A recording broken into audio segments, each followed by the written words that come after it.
besar, orang lain iri hati, bahkan kemudian mencelakai saudara, mengkhianati saudara. Zaman sekarang dengan cara paling mudah, hoax terhadap saudara. Jangan takut. Amin. Jangan bimbang. Ya. Semua bilang amin dulu. Amin. Jangan sedih. Amin. Dan jangan terkejut. Dia anak Tuhan. Oh, sampai hati. Saudara maju saja. Justru karena dia anak Tuhan, dia milik Tuhan, ada Tuhan ngurus dia. Amin. Bukan bagian saudara. Tiap-tiap manusia punya kehendak bebas. Ya. Saudara tidak bisa mengatur orang, saudara bisa mengatur hati saudara. Dengan pertolongan Roh Kudus, saudara bisa lulus ujian pengkhianatan ini. Singkat cerita saudaraku, kita tahu kisah Yusuf. Suatu hari karena patuhnya, sekali lagi karena patuhnya. Amin saudara. Amin. Yusuf dibilang sama bapaknya, pergi kau ke Sikem, jumpai saudara-saudaramu. Sampai dia ke sana, tidak ada saudara-saudaranya. Lalu dapat info saudara-saudaramu di Dotan. Dia melakukan.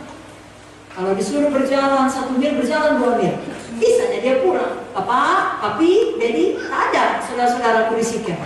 Karena patuhnya, pergi dia ke Dotan. Mau sampai di sana, saudara-saudara melihat dia, mau membunuh dia. Lalu lagi disingkatkan, akhirnya angkat dia, dibuka jubah indahnya, dimasukkan ke dalam sumur. Tidak dibunuh. Tahu nggak saudara, kalau belum kata Tuhan waktunya mati, tidak bisa mati. Walau semua bersepakat mematikan saudara,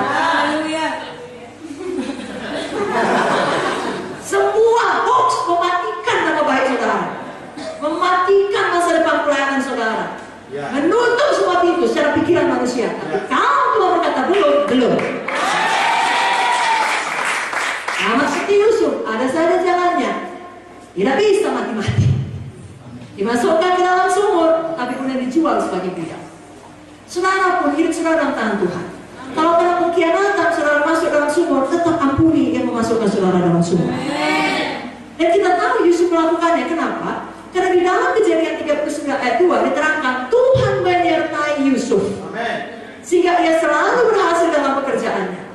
Kalau Yusuf mengeraskan hatinya, masih menyimpan kekecewaan, kemarahan, sakit hati, tentunya dia tidak dapat berhasil. Kenapa? Tuhan tidak dapat menyertai dia. Karena Tuhan tidak pernah memaksa kita. Amin saudara. Tapi karena Yusuf menang, maka Tuhan menyertai dia dan dia berhasil. Dalam situasi seburuk apapun, kalau Tuhan menyertai, semua akan baik. Haleluya. Jadi malam ini kita belajar, kalau ada pengkhianatan, reaksi orang bisa dua. Satu, dia bisa marah, lalu membalas. Tapi yang kedua, dia bisa sedih. Kok begitu ya? Begitu tertekan, mau bunuh diri. Dua-dua, jangan mau ikut. Saudara mengampuni, saudara bangun bangkit, saudara maju terus. Tuhan menyertai saudara. Tuhan membuat saudara berhasil. Kalau saudara pikir kalau nggak ada dia, bagaimana masa depanku? Hei, Tuhan yang memelihara saudara. Kalau orang-orang pergi meninggalkan saudara, Tuhan bisa kirimkan orang-orang baru. Amin saudaraku. Dan Tuhan Yesus tidak berubah. Kalau dia menolong Yusuf, dia juga menolong kita pada zaman. Tapi malam hari ini, buang dulu semua sakit hati, marah saudara, katakan amin. Dendam saudara, atau sebaliknya kesedihan saudara, rasa tertekan saudara, sampai membunuh diri, kekecewaan saudara, buang semua dalam nama Yesus. Ada yang tak tahu saudara katakan, saya buang semua dalam nama Yesus. Saya menang atas pengkhianatan. Saya percaya pada Tuhan. Katakan amin. Dalam Mazmur 37 saya bacakan ayat 3 sampai 6. Percayalah kepada Tuhan dan lakukanlah yang baik. Diamlah di negeri dan berlakulah setia, dan bergembiralah karena Tuhan. Maka ia akan memberikan kepadamu apa yang diinginkan hatimu. Serahkanlah hidupmu kepada Tuhan dan percayalah kepadanya, dan ia akan bertindak.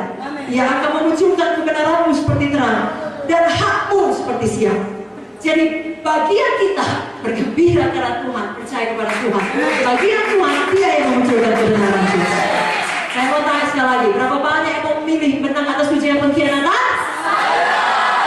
Sekali lagi, siapa yang tidak mau lagi sakit hati? Saya. Siapa yang mau bersuka cita?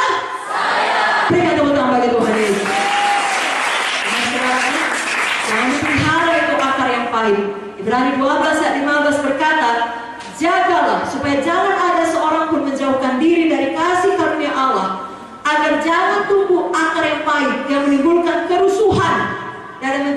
banyak orang. Jadi kalau kita dikhianati, kita bisa pilih seperti Yusuf menang, atau kita juga bisa pilih menolak kasih karunia Tuhan, timbul akar pahit, mengancam, memecah tubuh Kristus, membuat kerusuhan, mencemarkan banyak orang dengan mulut kita. Jangan tolak kasih karunia Tuhan itu. Ya. Nah, pemuda-pemudi yang dikecewakan oleh pemberi harapan palsu, jangan takut, mulai lagi dari awal. Jangan langsung bilang, oh saya tidak mau lagi, saya tidak percaya lagi, bagaimana mungkin hati saya sudah pecah berkeping-keping, bla bla bla bla bla. Menanglah saudara. Dan pula gara-gara satu orang, saudara tidak mau lagi percaya kepada siapapun. Percaya kepada Tuhan. Tuhan akan kirimkan orang yang tepat. Amin, saudaraku. Tapi lebih daripada itu, kalau saudara melayani, lalu di dalam pelayanan saudara mendapati banyak orang mengkhianati saudara, tetap melayani. Amin. Harus sudah buat baik, bikin dia, tinggalkannya saudara. Lebih daripada itu, difitnahnya saudara, dihoaxkannya saudara. Dia yang baik hati, harusnya kita yang baik hati, dia pula baik hati. Dia yang berutang sama kita, dibanding kita yang berutang sama dia. Itu cerita lama, sudah ada sejak zaman Yusuf, jangan heran. Ketika mereka melakukannya, saudara terus mengampuni, saudara terus mengasihi. Tidak mudah, tetapi ada kasih karunia. Jangan ditolak, terima kasih karunia Tuhan itu. Dan saudara akan menang, dan terus menang. Haleluya. Amin, saudara. Malam ini, kalau ada orang mengkhianati, tidak usah lagi kata, di mana kau Tuhan? Kenapa kau izinkan? Maju